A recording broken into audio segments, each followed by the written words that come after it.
इंसान है जैसे हमारा राकेश चाह मनावन करत बा कैसे।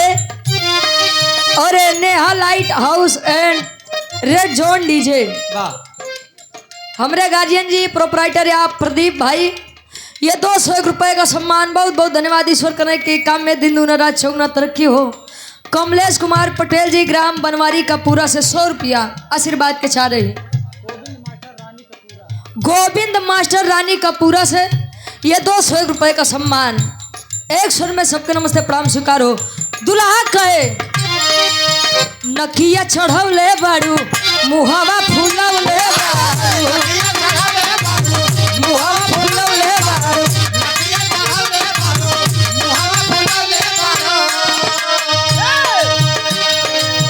नकिया चढ़वले बाड़ू मुहावा फूलवले बाड़ू काहे बिछवना गोरिया लगे बिछवले काहे बिछवना गोरिया लगे बिछवले बाड़ू काहे बिछवना गोरिया लगे बिछवले नकिया चढ़ौले बाड़ू मुहवा फुलौले बाड़ू काहे बिछवना गोरिया लगे बिछवले बाड़ू। दुल्हावा कहे त काहे खिसियात बाड़ू कोरवा में आजा तना तनी माजा।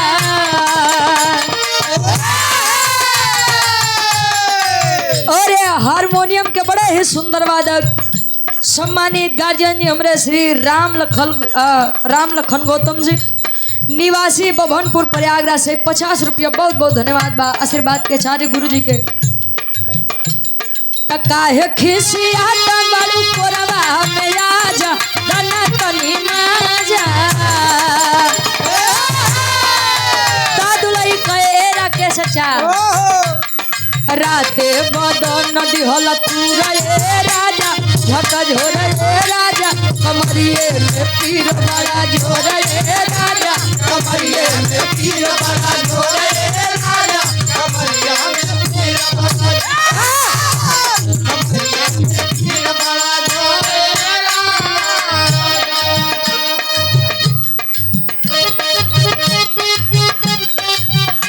कहे काहे मुँह फुलाया हो। फुलई कहे जबले नाले बहमा झुमका झुलनिया अरे जबले नाले बहमा झुमका झुलनिया सजरिया पे राजा सुखेला है सजरिया पे राजा सुखेला है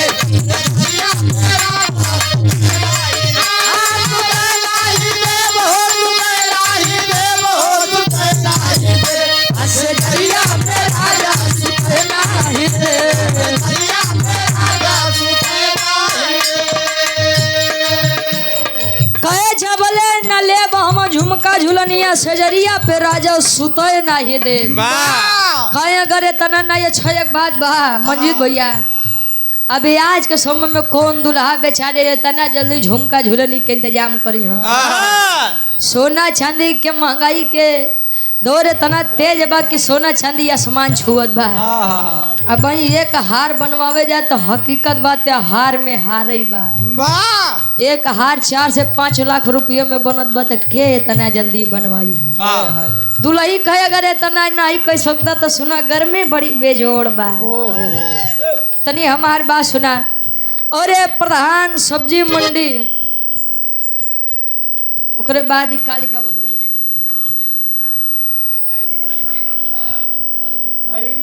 अहिरी कपूरा। अरे वाह हम तो सोचे खारवी पूरा कहाँ जाएंगे। अहिरी कपूरा के उदय भान पटेल जी हमारे पूर्व प्रधान गार्जियन जी के द्वारा ये 100 रुपए का सम्मान ईश्वर करें कि आने वाले चुनावी माहौल में ईश्वर विजय का तिलक आपके मत्थे पर लगाए। यही हमारी दिली कामना है। और 100 रुपए का सम्मान शिवकरण पटेल जी ये 100 रुपए का सम्मान हमारे गार्जियन जी के द्वारा बहुत बहुत धन्यवाद आशीर्वाद के चाह रही। और आप पीयूष यादव बाबा का पूरा से धन्यवाद कुंडा प्रतापगढ़ से। अरे वाह हमारे प्रतापगढ़ से। हाँ भैया पीयूष यादव अच्छा प्रतापगढ़ से आए हैं बहुत बहुत धन्यवाद। 100 रुपया क्या कहना आशीर्वाद के चारी हमरे प्रतापगढ़ में कुछ मशहूर हो चाहे मत हो। लेकिन मुरब्बा ढेर मशहूर बा।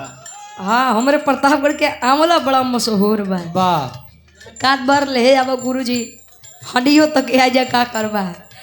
दुलैया अपने सैया जी से कहे गर्मी के माहौल में दादा कैसे कहे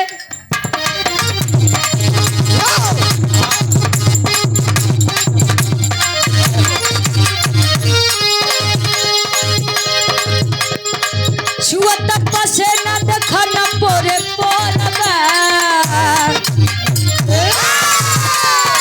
अरे छुअत पसे न देखन पोरे पोरबा हक पिया पंखा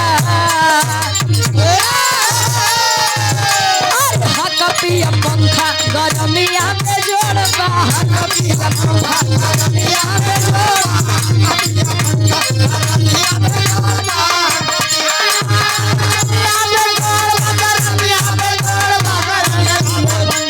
गरमिया पे छोड़बा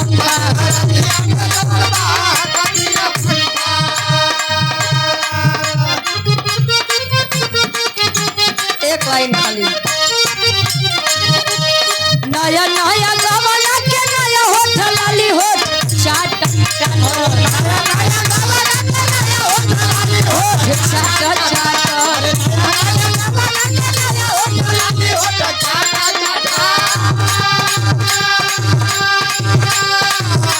नया नया गवाना के नया होठ लाली होठ चाट चाट चाट चाट तू बनाई नया डरे गोरारी हाथ हाथ